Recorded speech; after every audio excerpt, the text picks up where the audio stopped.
देखिए, MP board examination अब बस स्टार्ट होने में ही है एंड ऐसे में आप सभी की तरफ से कुछ डाउट्स आ रहे थे कि बोर्ड एग्जामिनेशन का जो पेपर है वो कैसा आता है, इजी आता है या फिर टफ आता है, इसमें कैसे क्वेश्चन पूछे जाते हैं। एंड वैसे भी आपका जो पेपर आएगा वो 4 सेट में आएगा, तो आपके हाथ में कौन सा सेट आएगा, कौन सा सेट करना ज़्यादा आसान होता है, यानी कि किस सीक्वेंस में आपको क्वेश्चन करने चाहिए। सीक्वेंस ऊपर नीचे हो सकता है, वो मैं आपको आगे बताता हूँ। अब ये क्वेश्चन वो बच्चे सबसे ज़्यादा पूछ रहे थे जो कि फर्स्ट टाइम बोर्ड एग्जामिनेशन देने जा रहे हैं, यानी कि जो बच्चे 10th में है वो थोड़े से डर रहे होंगे, थोड़े से नर्वस हो रहे होंगे कि बोर्ड एग्जामिनेशन का पेपर कैसा आएगा, क्योंकि फर्स्ट टाइम आप ये देखने जा रहे हो। तो पूरी इन्फॉर्मेशन मैं आपको आगे देता हूँ, वीडियो में एंड तक बने रहिए। नए तो सब्सक्राइब जरूर से कर दीजिएगा, नोटिफिकेशन आइकन ऑन करके रखिएगा। एमपी बोर्ड एग्जामिनेशन की ऐसी इन्फॉर्मेटिव वीडियोस मैं आपको आगे प्रोवाइड करता रहूंगा। अब देखिए, फर्स्ट में आपका सेट का कंफ्यूजन दूर कर देता हूँ। ये जो सेट में पेपर आते हैं A B C and D, इसमें क्या डिफरेंस होता है एंड ये कैसे आते हैं। उसके बाद मैं आपको बताऊंगा कि एमपी बोर्ड के जो क्वेश्चन पेपर आएंगे वो इजी आएंगे या फिर टफ आएंगे। अभी तक का जो प्रीवियस सेशन का रिकॉर्ड रहा है उसके बेस पर मैं आपको बताऊंगा, क्योंकि हो सकता है कि फर्स्ट एग्जाम आपका टफ आ जाए, आगे के एग्जाम इजी आए,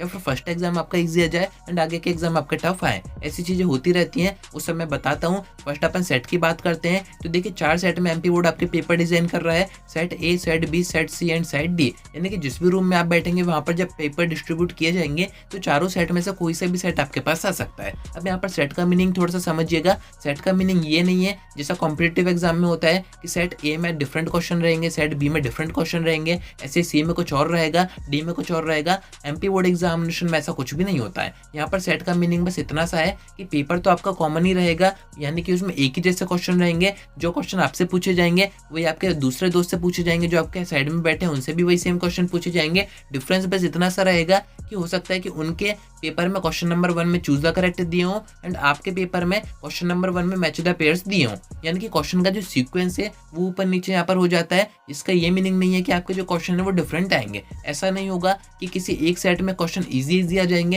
एंड किसी दूसरे सेट में पेपर थोड़े से टफ आएंगे। क्वेश्चन तो सारे एक जैसे ही रहेंगे, बस उनका जो सीक्वेंस है वो ऊपर नीचे रहेगा। जैसे कि मैंने आपको बताया कि क्वेश्चन नंबर 1 में आपका हो सकता है कुछ और आ जाए एंड आपके दोस्त के पेपर में कुछ और आ जाए, एंड ये पूरे पेपर में रहता है। यानी कि ये जो आप चीटिंग करते हो इशारों में कि क्वेश्चन नंबर 6 बता दो, क्वेश्चन नंबर 2 का थर्ड बता दो, ऐसे आप जो पूछते हो वो अब आप नहीं कर पाओगे, क्योंकि आपको ये नहीं पता रहेगा कि आपके दोस्त के सेट में कौन से नंबर पे कौन सा क्वेश्चन आया है एंड आपके में वो क्वेश्चन डिफरेंट नंबर पे रहेगा। तो ऐसे में ये जो चीटिंग वगैरह होती है ये रुक जाएगी। बाकी पेपर आपका कॉमन ही आएगा, सभी को एक जैसे क्वेश्चन नहीं करने रहेंगे, उसी के बेस पर आपकी चेकिंग होगी। क्योंकि जो भी सेट आपके पास आएगा ए बी सी या फिर डी, वो आपको अपनी ओएमआर शीट में भरना रहेगा एंड उसी के बेस पर आगे टीचर कॉपी चेक करते हैं, क्योंकि टीचर को भी परेशानी होगी कि कौन से नंबर पे कौन सा क्वेश्चन था, कि उनके पास चारों ही सेट की आंसर की होती है एंड उसी के बेस पर आपकी कॉपी चेकिंग होती है। यानी कि आपके पास चारों में से कोई सा भी सेट आ जाए, कोई परेशानी की बात नहीं है, बस सही से आपको ओएमआर शीट में वो भरना रहेगा। अब मैं आपको बताता हूँ कि आपके जो क्वेश्चन पेपर आते हैं बोर्ड एग्जामिनेशन के, इनका स्टैंडर्ड कैसा रहता है,